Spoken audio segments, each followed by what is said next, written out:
સ્વાગતમ વિદ્યાર્થી મિત્રો। આજે આપણે ધોરણ 10 સંસ્કૃત વિષયના પ્રથમ પ્રકરણની શરૂઆત કરવા જઈ રહ્યા છીએ અને શુભ શરૂઆત કરતા પહેલા એક સરસ મજાનો સુવિચાર સુવાક્ય તમને સંભળાવું। ધીરે ધીરે રે મના ધીરે સબ કુછ હોય માલી સિંચે સો ઘડા ઋત આયે ફલ હોય। અહીં કબીરજીએ દોહાની અંદર કહ્યું છે કે હે મન ધીરજ રાખ ધીરે ધીરે રે મના। મનને કહે છે કે હે મન ધીરજ રાખ, કારણ કે ધીરે સબ કુછ હોય, બધી વાત છે એમાં ધીરજ રાખવી જરૂરી છે। જેમ કે માલી સિંચે સો ઘડા, માળી છે એ અઢળક ઘડાઓ સિંચે અને જ્યારે ઋતુ આવે ઋત આયે ફલ હોય, એટલે જ્યારે યોગ્ય ઋતુ આવે ત્યારે જ વૃક્ષ પર ફળો આવે છે।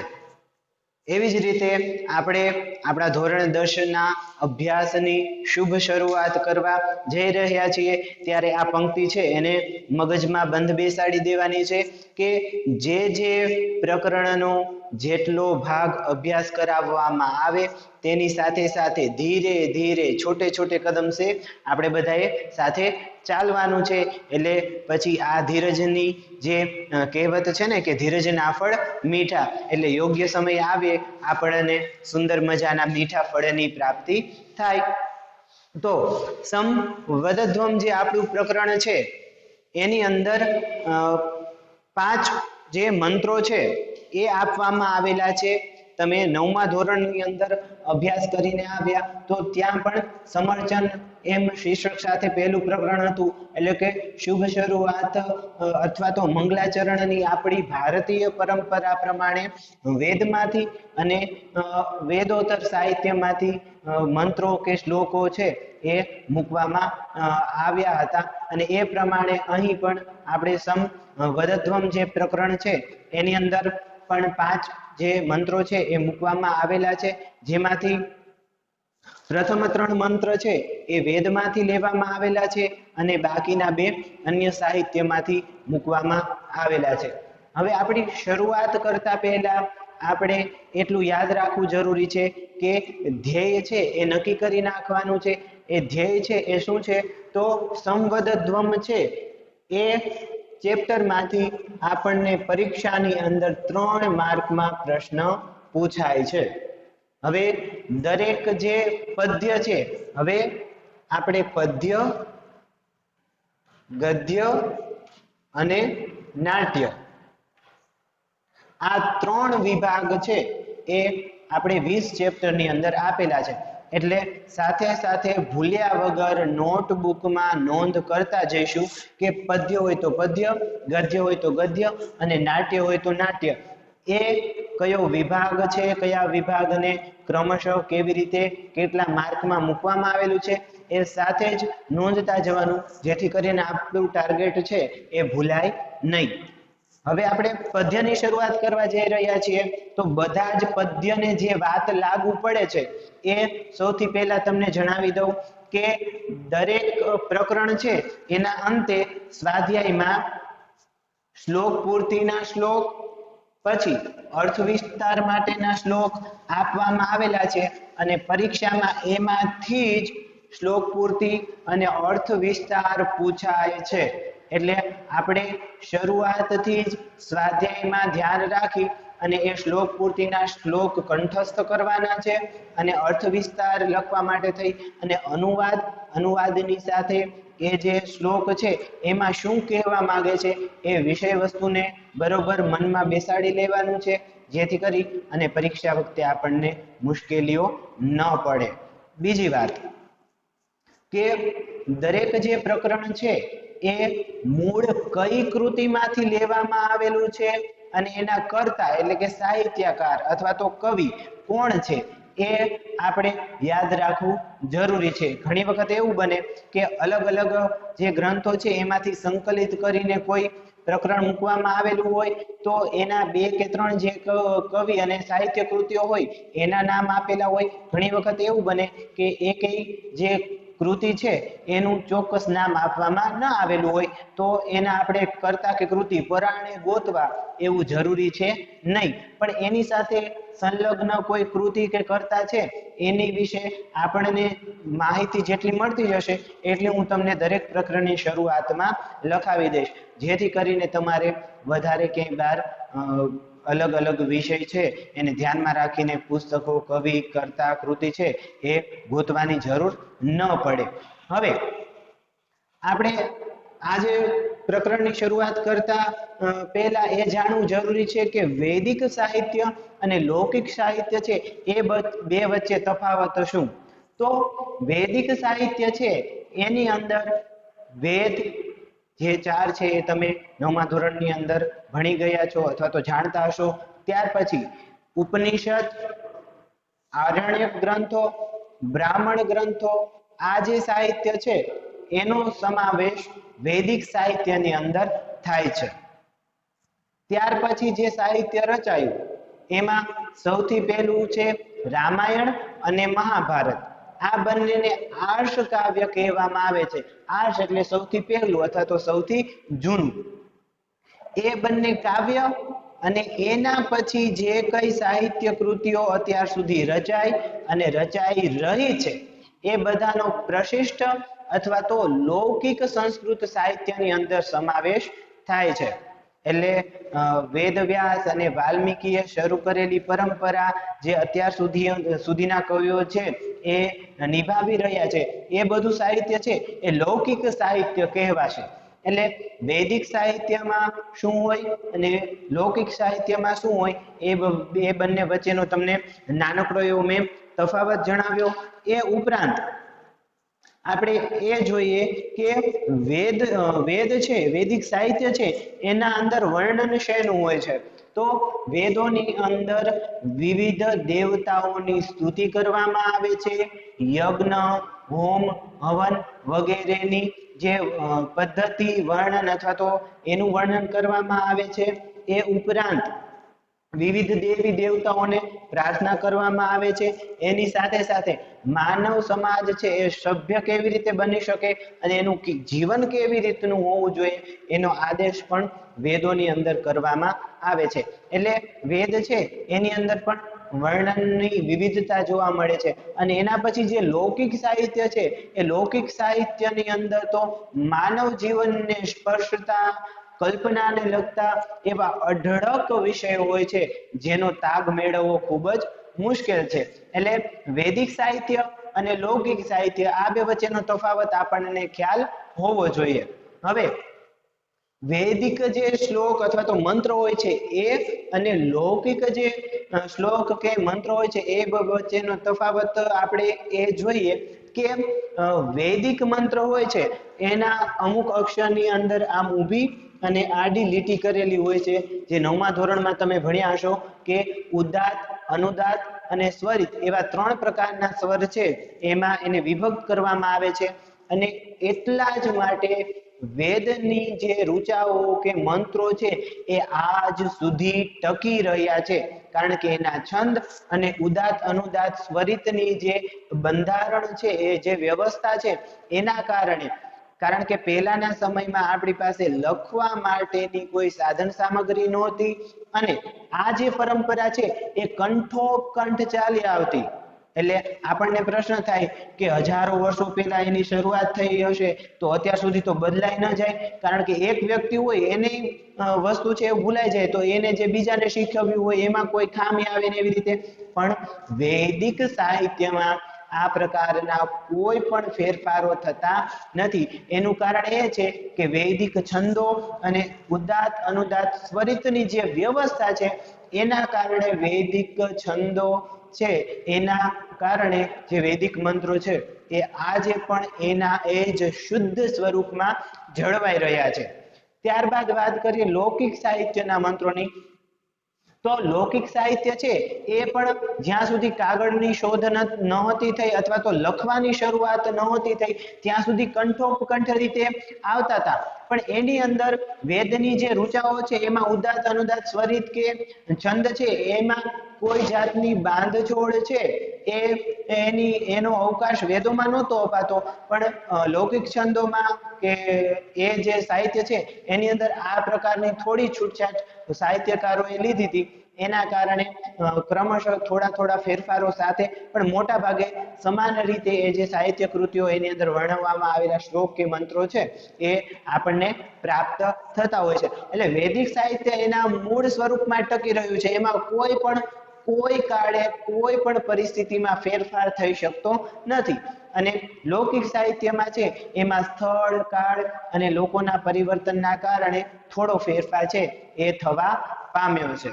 એટલે વૈદિક સાહિત્ય છે એને આપણે કહીએ તો અપૌરુષેય એટલા માટે કહેવામાં આવે છે કે માણસ એમાં કોઈ ફેરફાર કરી શકતા નથી. વૈદિક છંદો છે એનું કોઈએ લખાણ કરેલું નથી. એ અપૌરુષેય એટલા માટે કહેવાય છે. એનું બીજું કારણ એ કે એ ધ્યાનાવસ્થામાં ઋષિઓને, આપણા મનીષીઓને એનું જ્ઞાન પ્રાપ્ત થયું. આમ આત્મામાં પ્રકાશ થાય અને જે જ્ઞાન થાય, જે અનુભવ થાય, એ અનુભવ એ જ વેદ છે. એટલે વેદ છે એના રચનાકાર કે લખનાર કોઈ નથી, એના દ્રષ્ટા છે, એનો અનુભવ કરનારા જે ઋષિઓ છે એ. બરોબર છે. એટલે વેદો કોઈએ લખ્યા છે કે એ પ્રકારનું આપણે લખવામાં કોઈ વર્ણન છે એ નહીં કરીશું. લૌકિક સાહિત્યની વાત અલગ છે કે એના રચયિતા છે એના નામ આપી શકાય, પણ આને લખ્યું એવા શબ્દનો પ્રયોગ બને ત્યાં સુધી ન કરવો, કારણ કે પ્રાચીન કાળમાં લખવા માટેની સુવિધાઓનો અભાવ હતો. આ પરંપરા છે એ કંઠોપકંઠ ચાલતી. એટલે ગુરુ પોતાના શિષ્યને, પિતા પોતાના પુત્રને અભ્યાસ કરાવતા અને એ રીતે પરંપરા ચાલી આવી. અને પછી ધીમે ધીમે વૃક્ષોની છાલ ઉપર, ચામડા ઉપર કે કપડા ઉપર લખવાની શરૂઆત થઈ. એટલે મોટા ભાગની જે પ્રાચીન કૃતિઓ છે એ ક્યાંય મૂળ સાહિત્યકારે પોતાના હાથે લખેલી હોય એવી પ્રાપ્ત થતી નથી. એટલે ફલાણો વેદ આણે લખ્યો કે આણે આ કૃતિ લખી કે એવો ઉલ્લેખ છે એ કરવાથી બચવું. એના રચયિતા અથવા તો એના કવિ છે એવું ઉલ્લેખ કરવાનો બને ત્યાં સુધી આગ્રહ રાખવાનો. હવે આપણા મૂળ વિષય છે એની અંદર પ્રવેશ કરીએ તો પેલો જે આપણો મંત્ર અથવા તો ઋચા છે એ ઋગ્વેદમાંથી લેવામાં આવેલી છે અને એની અંદર જે વાત કરવામાં આવેલી છે એને આપણે અહીંયા સાથે સાથે લખતા જઈશું અને એનો અન્વય કરીને અને અથવા તો જે શબ્દો છે એના ઉપર ક્રમ આપીને હું સમજાવીશ. તમે સાથે સાથે નોંધતા જશો જેથી એ અનુવાદ છે એ આપણને સરળતાથી યાદ રહી જાય. પેલો જે મંત્ર છે એ કેવી રીતે ગાવો એનું જરાક ધ્યાન રાખો.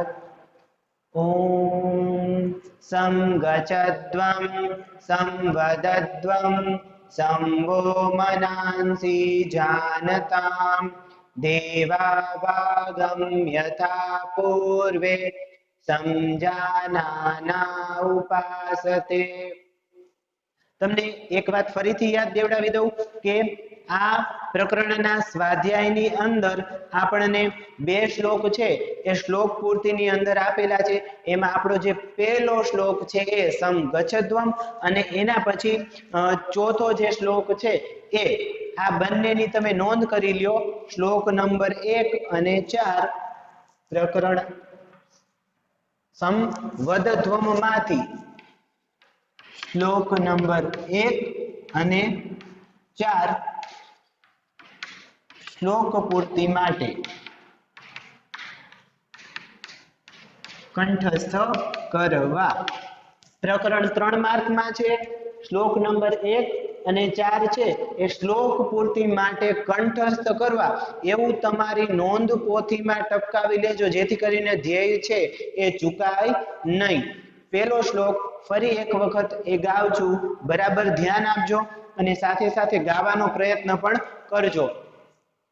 સંગચ્છદ્વમ સંવદદ્વમ સંવો મનાંસી જાનતામ देवा भागं यथा पूर्वे समजानाना उपासते। હવે આ શ્લોક છે એનો આપણે અન્વય કરીને એને સમજવાનો પ્રયત્ન કરીએ। અન્વય એટલે જે પદ્ય છે એને ગદ્યના ક્રમમાં ગોઠવવા, એટલે ફકરા સ્વરૂપે આપણે એને ક્રમમાં ગોઠવીએ જેથી કરીને એના અર્થો છે એ આપણને સરળતાથી યાદ રહી જાય। શ્લોક નંબર 1 સમ ગચ્છધ્વમ, એનો અન્વય સાથે સાથે તમે પણ નોંધતા રહેજો જેથી કરીને એના ક્રમ છે એ આડા અવળા ન થઈ જાય અને વારંવાર મહેનત કરવાની જરૂર ન પડે। આમ તો વારંવાર મહેનત કરવી જોઈએ પણ ખોટી ગધા મજૂરી ન કરવી જોઈએ। એટલે એકવાર લખી લ્યો, ધ્યાન દઈને લખો, સાથે સાથે લખતા જજો। પૂર્વે યથા સમજાનાનાઃ દેવાઃ ભાગં ઉપાસતે તથા સમ ગચ્છધ્વમ સમ વદધ્વમ વહ મનાંસી જાનતામ। આ જે શ્લોક છે એનો છંદ મેં કહ્યું એમ અનુષ્ટુપ છંદ છે અને એને કેવી રીતે ગવાય એ પણ તમે સાંભળી લીધું। હવે અન્વય દ્વારા એની સમજૂતી છે એ મેળવીએ। તમે આ રીતે હું સાથે સાથે બોલતો જાઉં ત્યારે જ તમારે લખતું જવાનું છે। એટલે ફરીથી અન્વય પહેલા શ્લોકનો એ વાત કરતા પહેલા બીજી એક વાત કરી લઉં કે યથા અને તથા છે એ બંને અવ્યય છે। હવે અવ્યય વિશે આમ તો તમે 8મા ધોરણની અંદર ભણીને આવ્યા। અવ્યય છે એની અંદર કોઈ ફેરફાર થતો નથી એ તમને ખબર છે। બીજી વાત કે ઘણા બધા અવ્યયો છે એ એવા છે કે જે દ્વંદ્વ જોડકા હોય, બંને સાથે બોલાતા હોય। દાખલા તરીકે ગુજરાતીમાં કહું તો જો, તો, જ્યારે, ત્યારે, જેમ, તેમ, એવી રીતે યથા, તથા, અત્ર, તત્ર, આવી રીતે સંસ્કૃતમાં પણ હોય છે। તો એકનો ઉલ્લેખ થયો હોય ત્યારે એમ સમજવાનું કે બીજાનો ઉપયોગ છે એ અહીં અંગ્રેજીમાં જેમ કહીએ સાયલન્ટ એ પ્રકારનો હોય છે। દેખીતી રીતે પદ્યની અંદર એ લખેલો ન હોય પણ જ્યારે એનો અર્થ કરીએ ત્યારે આપોઆપ એ એની સાથે જોડાતો હોય છે। ફરી એક વખત શ્લોક નંબર 1 નો અન્વય કરીએ, સાથે સાથે લખતા જજો। એક એક શબ્દની સામે ગુજરાતી અર્થ લખવો હોય તો પણ એ પ્રમાણે લખતા જજો।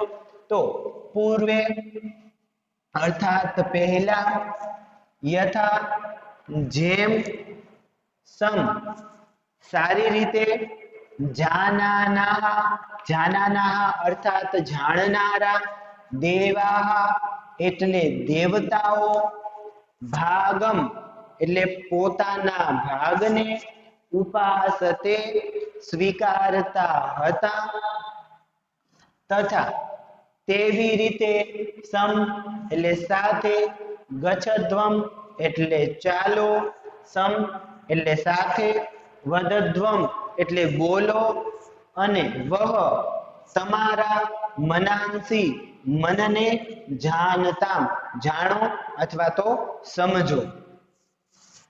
હવે આપણે આખા શ્લોકને એક વખત સળંગ જોઈએ અનુવાદ।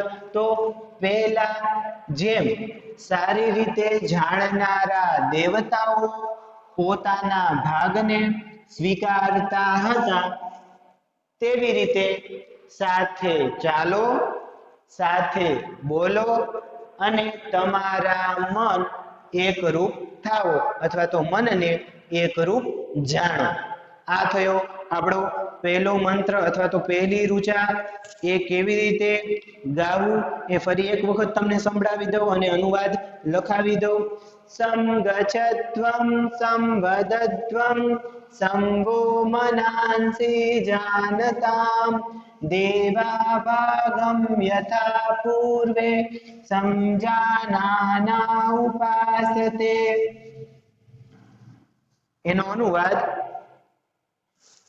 જેમ પહેલા સારી રીતે જાણનારા દેવતાઓ પોતાના ભાગને સ્વીકારતા હતા તેવી રીતે સાથે ચાલો, સાથે બોલો અને તમારા મન એકરૂપ થાઓ. ત્યાર પછી શ્લોક નંબર 2 છે એ આપણે જોઈએ તો યજુર્વેદની અંદરથી આ શ્લોક છે એ પસંદ કરવામાં આવેલો છે. એનો છંદ ત્રિષ્ટુપ છે. એને કેવી રીતે ગાવો એ એક વખત સાંભળી લ્યો. વિશ્વાની દેવ સવિતર દુરિતાની પરાસુવ યદ ભદ્રમ તન્ન આસુવ.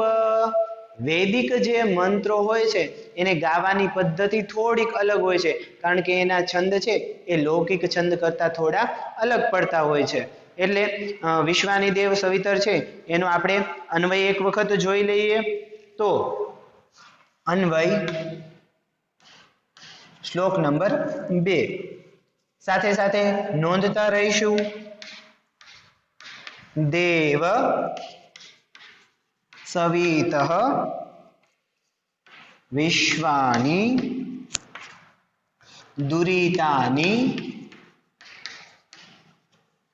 પરાસુવ.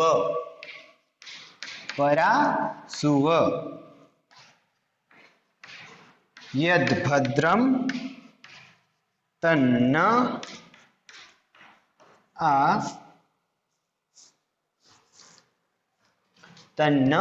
આસુવ.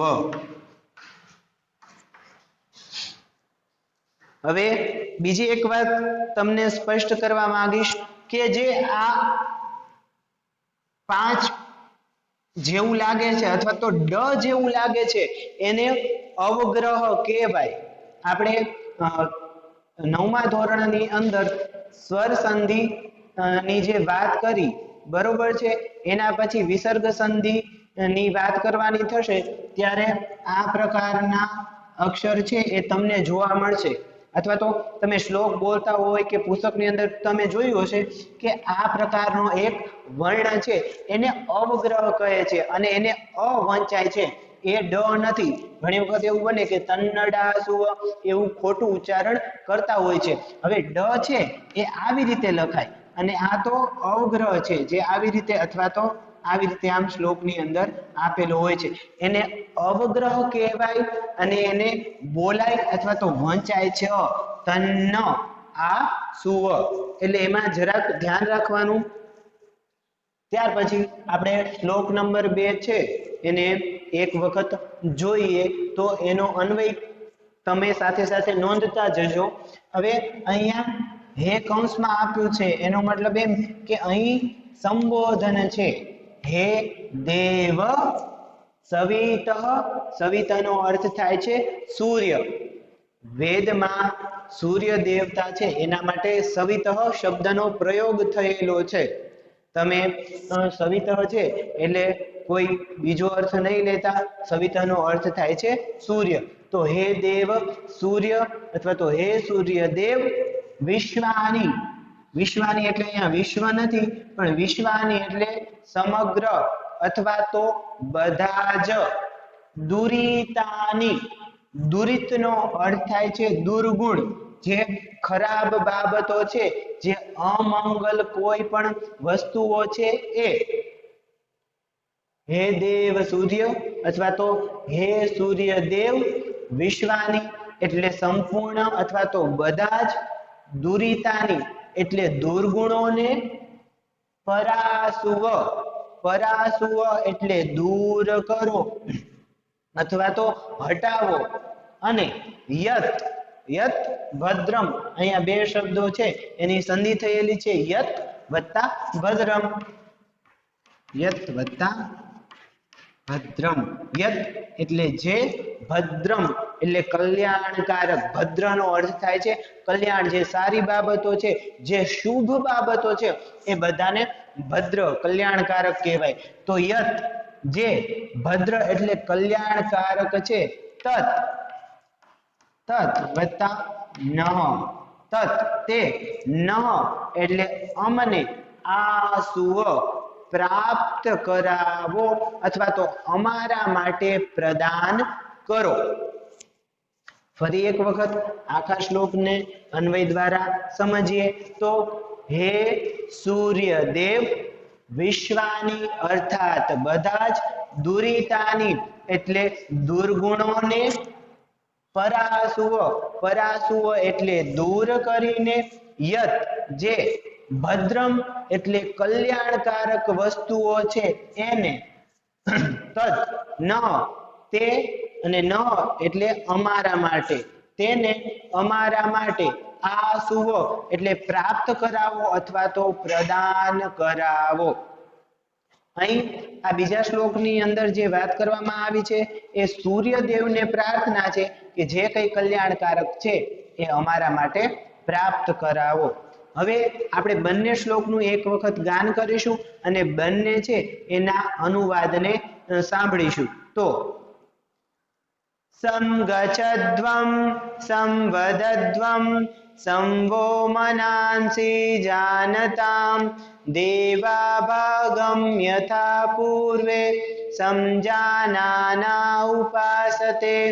હવે આ જે શ્લોક છે એનો અનુવાદ જોઈએ તો પહેલા જેમ સારી રીતે જાણનારા દેવતાઓ પોતાનો ભાગ સ્વીકારતા હતા તેવી રીતે સાથે ચાલો, સાથે બોલો અને તમારા મન એક રૂપ થાઓ.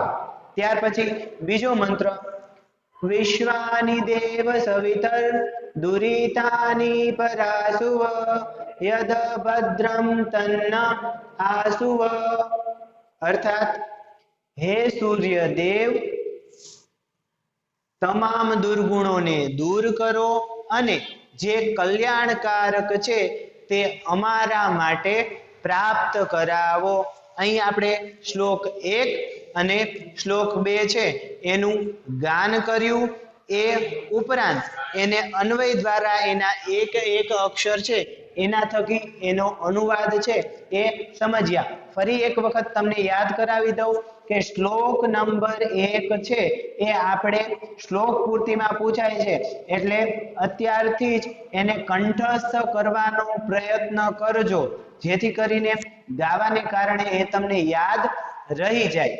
બીજી વાત કે આપણે જે અન્વય દ્વારા સમજીએ છીએ તો આખો અનુવાદ સળંગ નહીં લખવાને બદલે એક એક શબ્દ છે એ લખશું, સાથે એનો ગુજરાતી અર્થ, એક શબ્દ એનો ગુજરાતી અર્થ, જેથી કરીને કોઈ નવો કે અઘરો શબ્દ હોય તો એ તમે યાદ રાખી શકો અને એના પછી સળંગ એનો અનુવાદ હું 2-3 વખત પુનરાવર્તન કરું છું તો એ વખતે તમારે લખી લેવાનો. હવે આજના લેક્ચરને આપણે અહીં જ પૂર્ણ કરીએ કારણ કે ધીમે ધીમે આપણે અભ્યાસ કરવાની વાત કરેલી હતી. તો આ બંને શ્લોક છે એને તમે બરોબર સાંભળજો, એનો અનુવાદ છે એ યાદ રાખવાનો પ્રયત્ન કરજો અને નોંધ પોથીમાં જે કંઈ નોંધવાની જરૂર પડે એ સાથે સાથે નોંધી લેશો. આજના આ લેક્ચર છે એને અહીં જ વિરામ આપીએ. ફરીથી મળતા રહીશું. ત્યાં સુધી અસ્તુ. વંદે માતરમ.